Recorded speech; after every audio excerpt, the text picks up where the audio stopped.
2024-এ আবারও আইপিএল জেতে কেকেআর। 10 বছর পর আবারও জয় হয় কেকেআরের।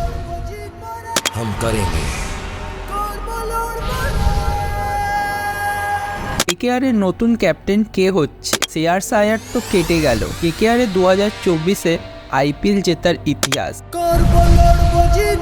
আজকে আমরা কথা বলবো আমাদের ফেভারিট টিম কলকাতা নাইট রাইডার্সকে নিয়ে। সঙ্গে জেতা হারার গল্পও তো থাকছে। 2024-এ তৃতীয়বার আইপিএল ট্রফি জেতার কাহিনী শোনাবো আজকে জানবো আইপিএল জার্নির প্রথম কেকেআর কোথা থেকে স্টার্ট হয়েছিল। একটু পিছিয়ে যাই। কেকেআরের শুরুটা হয়েছিল দাদার হাত ধরে।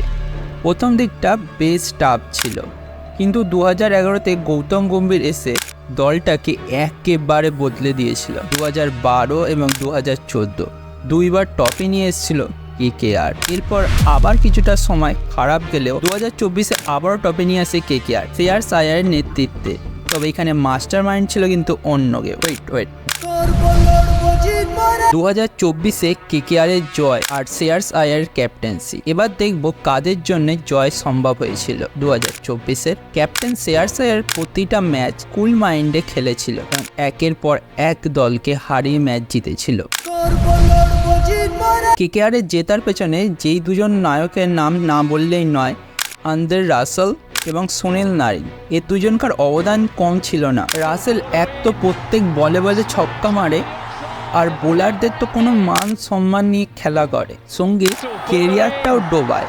আর নারিন সে যেন বিশ্বকর্মা, বল ব্যাট পারফরমেন্সের সব দিকে এক্সপার্ট। এই দুজন ছিল কেকেআরের জেতার পেছনে মূল। গম্ভীরের মাস্টার মাইন্ড আমাদের কোচ গৌতম গম্ভীর। 2023-এ কোচ হিসাবে ফিরে আসে দুবারের চ্যাম্পিয়ন জয়ী ক্যাপ্টেন গৌতম গম্ভীরের হাত ধরে কেকেআর যেন নতুন স্বপ্ন দেখতে শুরু করে।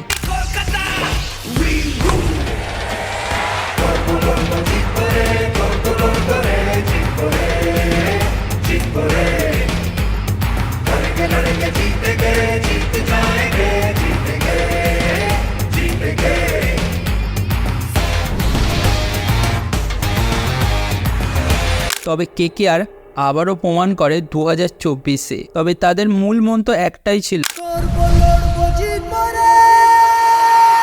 আইপিএল ফাইনাল হওয়ার আগে নাটক কিন্তু কম হয়নি। শ্রেয়াস আয়ার নাকি দল ছাড়ছে, রাসেলও নাকি দল ছাড়ার কথা হচ্ছে। আর হর্ষিত রানার ফ্লাইং কিস সেলিব্রেশনের জন্য Harshit Rana penalized by BCCI. Action taken against him for his unprofessional conduct in IPL. এরকমই গল্প শোনা যাচ্ছিল। তখন মনে হচ্ছিল কেকেআর আবারও পারবে তো ট্রফিটা জিততে। কি ঘটেছিল ফাইনাল ম্যাচে জানতে হলে অপেক্ষা করুন সেকেন্ড পর্বের জন্য, যেখানে আমরা এই কলকাতার কেকেআরের জয়ের বিষয়ে শেষ অংশটি আলোচনা করব।